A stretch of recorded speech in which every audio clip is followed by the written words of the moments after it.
अस्य श्रीचण्डीकवचस्य ब्रह्मा ऋषिः अनुष्टुप् छन्दः श्रीचामुण्डा देवता अङ्गन्यासोक्तमातरो बीजम् दिग्बन्धदेवतास्तत्त्वम् श्रीजगदम्बा प्रीत्यर्थे जपे विनियोग।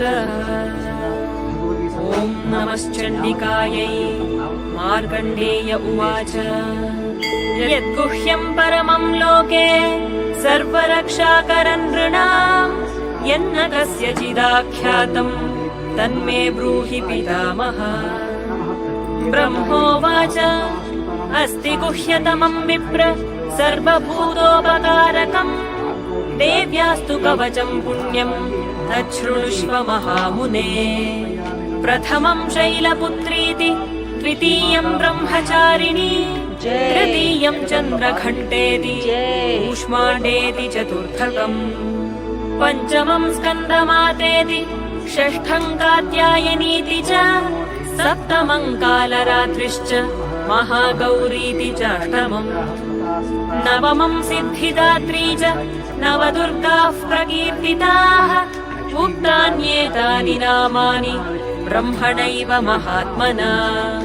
अग्निना दह्यमानस्तु शत्रुमध्ये गतोरणे विषमे दुर्गमे चैव भयार्ताः शरणम् गताः न तेषाम् जायते किञ्चित् अशुभम् रणसङ्कटे नापदम् तस्य पश्यामि शोकदुःखभयम् न हि।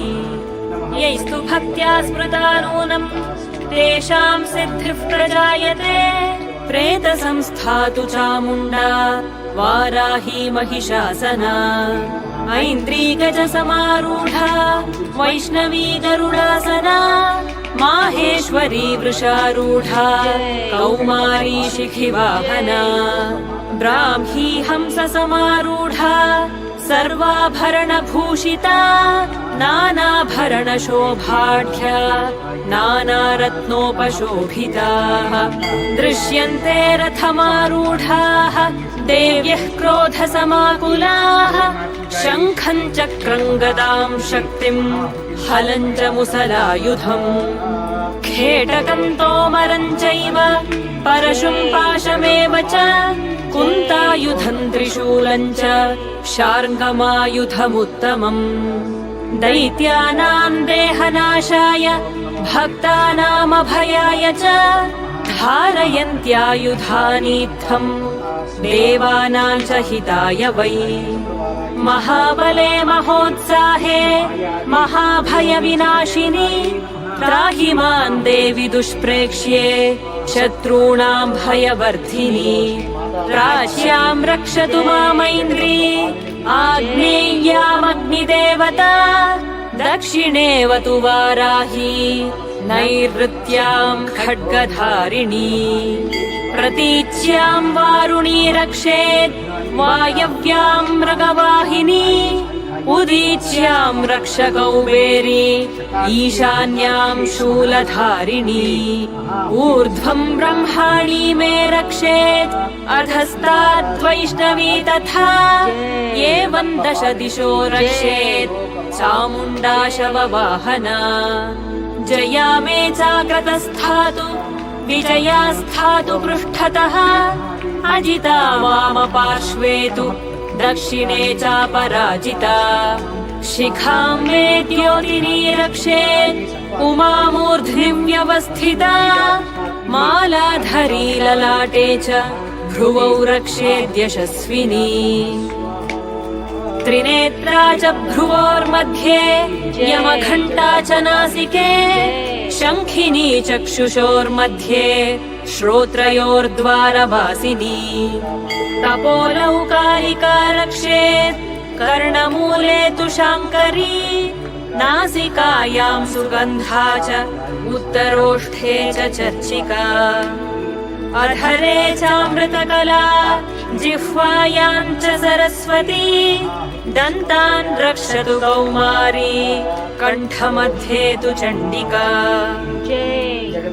घण्टिकाम् चित्रघण्टा च महामाया च तालुके कामाक्षी चिबुकं रक्षेत् वाचं मे सर्वमङ्गला ग्रीवायां भद्रकाली च पृष्ठवंशे धनुर्धरी नीलग्रीवा बहिः कण्ठे नलिकान्नलकूबरी खड्गधारिण्युभौ स्कन्धौ बाहू मे वज्रधारिणी हस्तयोर्दण्डिनी रक्षेत् अम्बिका चाङ्गुलीस्तथा नखाङ्क्षूलेश्वरी रक्षेत् कक्षौ रक्षेन्नलेश्वरी स्तनौ रक्षेन्महालक्ष्मीः मनःशोकविनाशिनी हृदयेन्ललिता देवी उदरं शूलधारिणी नाभौ च कामिनी रक्षेत् गुह्यं गुह्येश्वरी तथा कट्यां भगवती रक्षेत् जानुनी विन्ध्यवासिनी भूतनाथा च मेढ्रं मे ऊरू महिषवाहिनी जङ्घे महाबला प्रोक्ता सर्वकामप्रदायिनी गुल्फयोर्नारसिंही च पादौ चामित तेजसी पादाङ्गुली श्रीर्मे रक्षेत् पादाधस्तलवासिनी नखान्दंष्ट्राकराली च केशांश्चैवोर्ध्वकेशिनी रोमकूपेषु कौबेरी त्वचं वागीश्वरी तथा रक्तमज्जावसा मांसान्यस्थिमेदांसि पार्वती अन्त्राणि कालरात्रिश्च पित्तं च मुकुटेश्वरी पद्मावती पद्मकोशे कफे चूडामणिस्तथा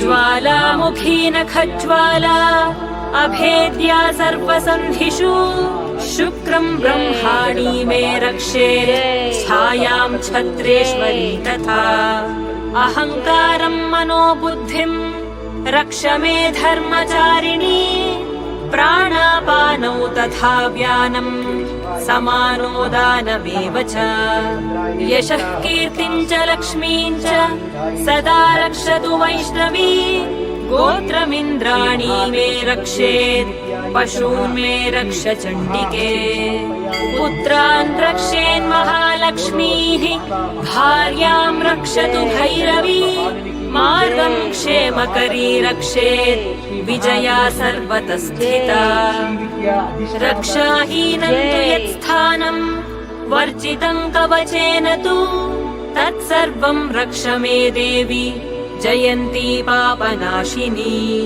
पदमेकं न गच्छेत्तु यदीच्छेत् शुभमात्मनः कवचेनावृतो नित्यं यत्र यत्राधिगच्छति तत्र तत्रार्थलाभश्च विजयः सार्वकामिकः यं यं कामयते कामं तं तं प्राप्नोति निश्चितम् परमैश्वर्यमतुलं प्राप्स्यते भूतले पुमान् निर्भयो जायते मर्त्यः सङ्ग्रामेष्वपराजितः त्रैलोक्ये तु भवेत् पूज्यः कवचेनावृतः पुमान् इदं तु देव्याः कवचम् देवानामपि दुर्लभम् यः पठेत् प्रयतो नित्यम् त्रिसन्ध्यं श्रद्धयान्वितः दैवी कला भवेत् तस्य त्रैलोक्येऽप्यपराजितः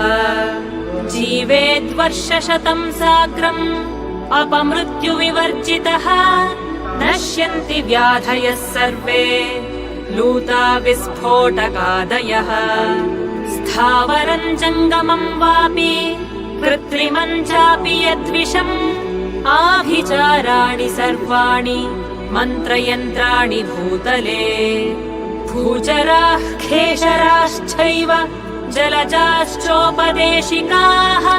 सहजाः कुलजामालाः शाकिनी डाकिनी तथा अन्तरिक्षचराघोराः डाकिन्यश्च महाबलाः ग्रहभूतपिशाचाश्च यक्षगन्धर्वराक्षसाः ब्रह्मराक्षसवेतालाः कूष्माण्डा भैरवादयः नश्यन्ति दर्शनात् तस्य कवचे हृदि संस्थिते मानोन्नतिर्भवेद्राज्ञः तेजो वृद्धिकरम् परम् यशसा वर्धते सोऽपि कीर्तिमण्डितभूतले जपेत् सप्तशतीम् चण्डीम् कृत्वा तु कवचम् पुरा यावद्भूमण्डलम् धत्ते सशैलवनकाननम्